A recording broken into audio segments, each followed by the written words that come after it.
Hello. Today we are in the pathology lab at my institution. We're looking at very old heart specimens. And this is one that I haven't looked at yet. It's quite big. It's probably from a child who's larger than toddler size, at the very least. Again, these parts are very old, so you're going to see some really interesting old school repairs. And right away, you see this big old conduit type thing. Okay, we'll get to that in a second. Let's open things up here. So again, I haven't looked at these. This is a heart and lungs. And I like to say I would look at the heart first, but in this case I've been looking at the lungs to get an orientation of what the sidedness the vessels are. And so this is actually the aortic arch here, and this is the aorta there. It doesn't look like there's a partition, so this is something else. This is probably the pulmonary artery conduit. That's what it is. Pulmonary artery conduit here, and it goes to pulmonary arteries. Wow, that's a monster conduit. It's a very big conduit. Okay. Kind of gives me an idea of what's going on in this heart already. Lots and lots of extensive suturing. You see all that little green stuff in there? Blue and green stuff, those are the sutures.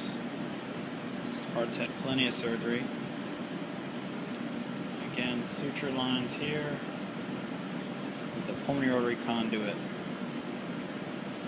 Interesting. Looking at the pulmonary architecture. Okay, back to the heart now. Okay, so we're going to find the diaphragmatic surface. Again, very old heart, very old heart. So this looks like the diaphragmatic surface of the heart here. You can actually see embedded in the fat part of the conduit, where the conduit laid across the top of the heart. So this was where the ventriculotomy was made in the anterior ventricle, which is probably the right ventricle. I'll try to find that opening. There it is. So that led out to the pulmonary conduit. This is the tricuspid valve here. This is the right atrium. Okay. So there's your atrio ventricular junction here on the right, anterior right side. Some heavily trabeculated ventricles, so most likely this is a morphologic right ventricle. Again, these attachments of the tricuspid valve to the septum here. Okay, so an RV to PA conduit. Normally arranged ventricular anatomy and an apex forming right ventricle. An anterior surface of the heart. Here's the posterior great vessel right there, that's the aorta. And this is the left ventricle. I'm going to open this up. You'll see that the left ventricle is a nice smooth-walled ventricle.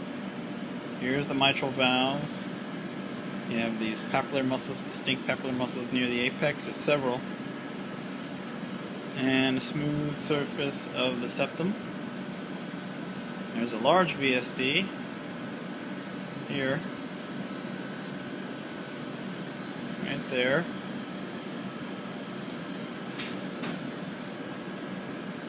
Leading to the aorta.